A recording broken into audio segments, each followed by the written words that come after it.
Are you at all into wine? Nah. I will. If I go out to dinner and we're drinking, I'll do cocktails beforehand. And a little blow. And a little cocaine. No, I'll do cocktails beforehand, but when the meal comes, there are times where I'll get a glass of wine. Oh, you will? Yeah, I think it pairs better with... So will you pair, do you like a red, or do you just pair with whatever you're eating? Whatever kind of mood you're in tonight. Yeah, exactly. A little red, a little white. I'll stick with the standard, red meat, red wine, poultry and fish, maybe a white wine. But it's okay to mix it up from what I understand. That rule is not hard and fast any longer. But I will have something. I think it's easier to eat with a meal as opposed to, a Jack and Coke or something like that. Or a wine and Coke. But I'm not a... Which is disgusting. Well, have you ever tried it? Yes, I have. Did you put Pepsi in my wine? Of course I have. A wine and Coke? Was this in the early days? Yeah. It was when you put anything in Coke. Yeah. Well, Gin and root beer. Yeah. It's like, whatever. What can we mix with this? Cranberry juice and rum and called it crumb. That's not good. All right. But like a white wine spritzer, that's, Oh, I've been doing that lately. Have you? Yeah, you know what? Have you really? Yes, I've been doing white wine spritzers awesome. in the evening. It just helps with the hangover when you have to get up at 4 a.m. And I've been making bracelets with my name on it.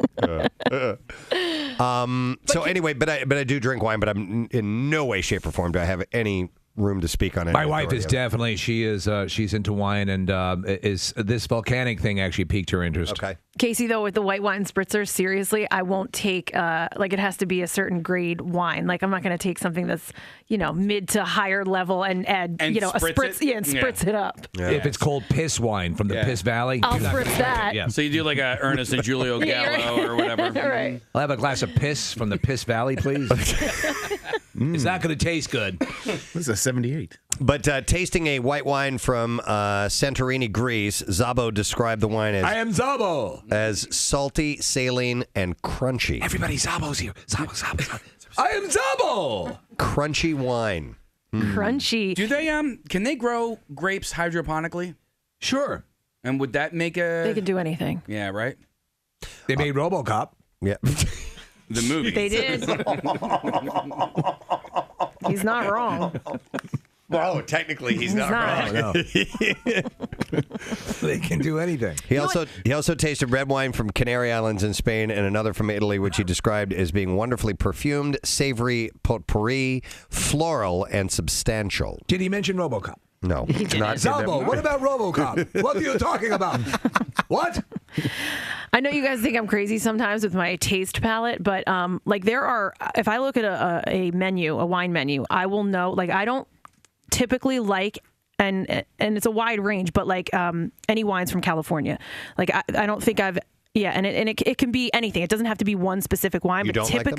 Typically, anything that I've tasted, if it's from California, and I don't know, maybe it has something to do with the soil that the grapes grow in. You said you're not fond of Mexicans. Stop it. I never said that. Oh, I'm part Mexican. Oh, okay. Well, then why would you say that? That's crazy. No. There's some people... you might have a palate for it. That could absolutely be it. But I'm just wondering, maybe it does have something to do with where it's where the grapes are grown. Yeah. I don't... There's a documentary a friend of mine recommended. I haven't seen it yet. It's about sommeliers, master wine tasters, and I haven't seen it yet, but he said it's about Somalians. No, in the scene pay attention. In a scene, some friends are talking to the guy. He's like, "Come on, do the thing, come on." And he's like, "I don't want to blah blah blah blah this and that." So he ends up giving in, and they pour him a bottle of wine. He does not know where it comes from, anything like that. He is able to sample it. It has such a refined palate that he can not only tell you the type, he can narrow it down to the exact vineyard that it came from. Gosh, what? Some people have these incredibly sharp palates. They're basically the Michael Jordan of the wine world. I mean, it's this rare genetic ability to do something that you can be trained as a sommelier and make it to a level where you can work in a nice restaurant and know a lot about wine. But unless you have this innate ability, you're never going to be like this guy. It's like people with perfect pitch. Exactly. And there are people that can smell things as well and know exactly the origin of it, what it is. Robocop has a gun in his mouth. Well, there's a to reference a movie. Move along.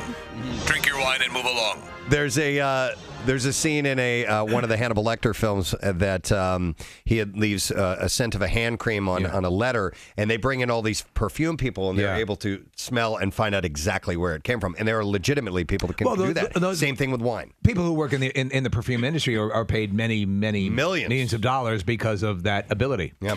Not that I'm an expert, but I drink Sauvignon Blanc and from New Zealand. There are different wines from New Zealand that I really really love. But to some people, it's going to taste very similar. It's going to taste the same. So we did a taste test, and it was 4 different Sauvignon Blancs from New Zealand, and I picked out each one and which was which. Okay. Wow, you're like the Robocop. Well, no, but it was like you're like the Robocop in New Zealand. I'm from New Zealand. Lead me to your wine.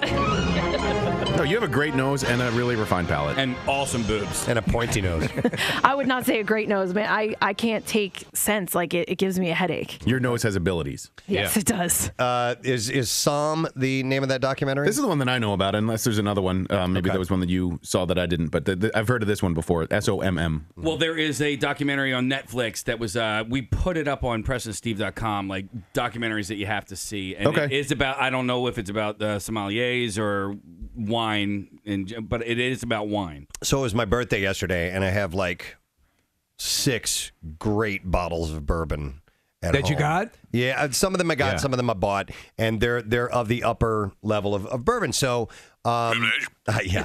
So I was sampling a few, and the best way to get a feel for them is to taste them side by side, because then you can really taste the differences between them. No palate cleansers or anything? No, ice. You call that a palate cleanser? And don't give me crap because I put ice in my bourbon. But anyway, I wish I could articulate what I'm tasting. I'm like, yes, this tastes different than that, but I can't go. It has hints of caramel and an aroma of star anise, or I don't know. Don't use words, just use sounds and grunts. Yeah. Like Robocop.